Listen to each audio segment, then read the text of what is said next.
Okay, let's look at one more here. We're going to use sum or difference formulas to solve in this case. Cosine of x plus 3 pi fourths plus cosine of x minus 3 pi fourths equals 1. And remember, this is my a and that's my b. So this is a plus b. And if cosine of a plus b is cosine a, cosine b, minus sine a sine b, minus sine x sine 3 pi fourths. Plus, and then now we've got the difference formula a minus b here. Cosine of a minus b is cosine a cosine b, cosine x, cosine 3 pi fourths, plus sine a sine b, sine x, sine 3 pi fourths equals 1. Okay, so now we have to go through the process of simplification. And if I'm going to say, figure out what a 3 pi fourths are, maybe I draw and just move it. Okay, and I say, initial side, there's pi fourths, that would be pi halves, and then my next here is 3 pi fourths, okay? Well, 3 pi fourths, remember, we have to then draw our reference angle down here to the x-axis, okay, theta prime. So it's essentially a pi fourths in the third quadrant. And remember, at this point, if I want to then use the original triangles or my unit circle, you'll get the same thing. Okay, let's say unit circle. This would be root 2 over 2. This would be negative root 2 over 2 because remember, we're in negative x territory and positive y territory here with this 45, okay?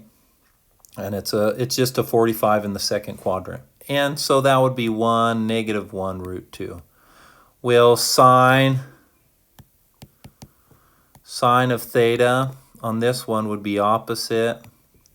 Here's theta.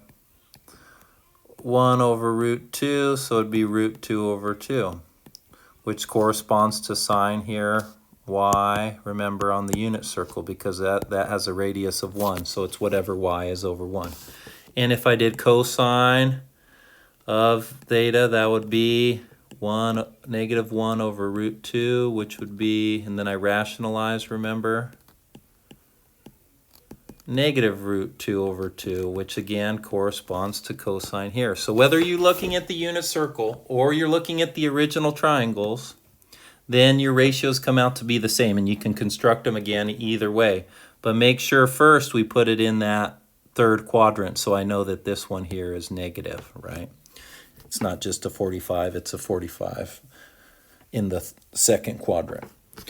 Okay, so let's then fill in what we know here based on that. And I said here cosine is negative root 2 over 2 and sine is positive root 2 over 2. So I'm just going to erase.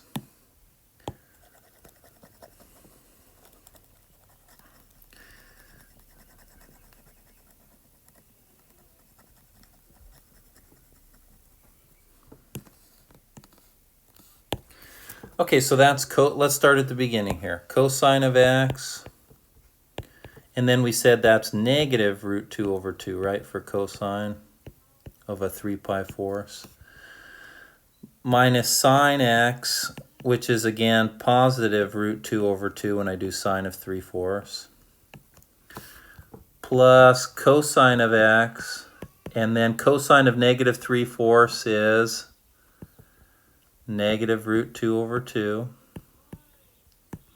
plus sine x, sine of 3 fourths plus positive root 2 over 2 equals 1.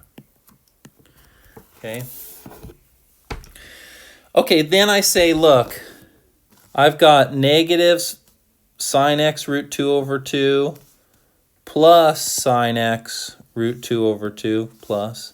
So those are the same thing. One cancels the other. It's like negative 1 plus 1, but it's negative sine x root 2 over 2 plus sine x root 2 over 2. They cancel. And then what I have left then is negative root 2 over 2 cosine of x minus root 2 over 2 cosine of x, right? Because this one's negative and this one's also negative, okay? And that equals 1, okay? So then I factor out a cosine of x, and I'm left with negative root 2 over 2 minus root 2 over 2 equals 1. Okay, let me erase and give myself some room. So what did I do? First I wrote using my sum or difference formulas, and again, sum or difference formulas are on page 520. A and B, identify your A and B, and then set it up here. Cosine A, cosine B, minus sine A, sine B. Okay. And then I did the same for the other one, and then I set it equal to 1. And then I, of course, canceled any things that were the same and could cancel. And then I combined like terms and I factored out. So let's finish now.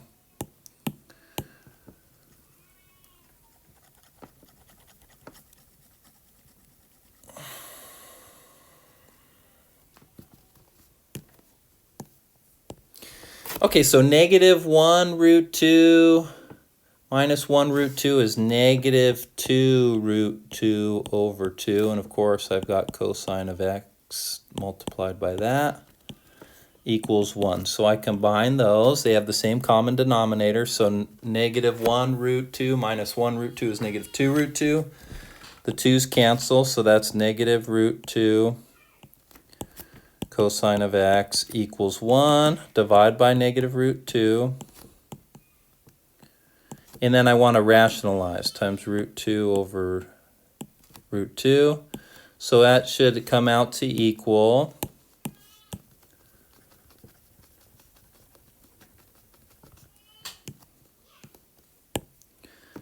negative root 2 over 2. So in other words, now I have cosine of x equals negative root 2 over 2. Well, where is the cosine of x equal to negative root 2 over 2? Now I just have to reason. Let me erase.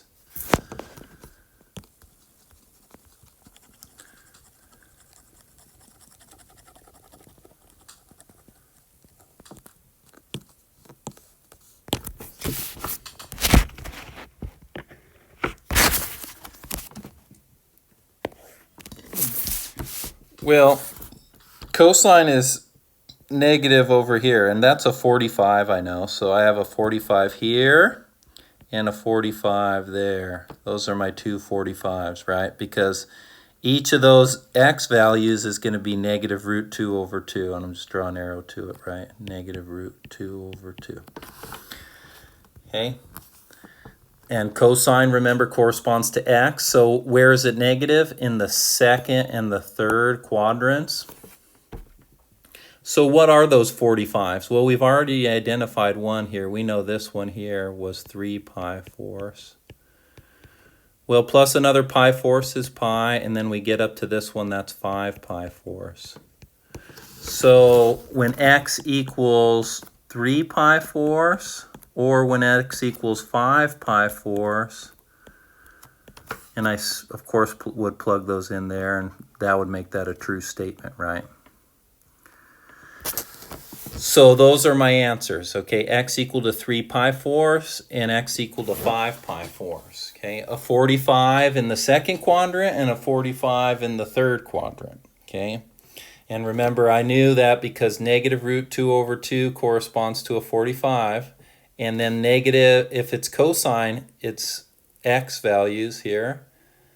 And so where is it negative? The second and the third quadrants. And then I reasoned backwards and I said 3 pi fourths and 5 pi fourths. Okay, so I hope all these help you get going. And remember, as you're constructing your angles, you can use a unit circle or your original triangles, whichever is your choice or preference, okay? Okay, great. Thank you.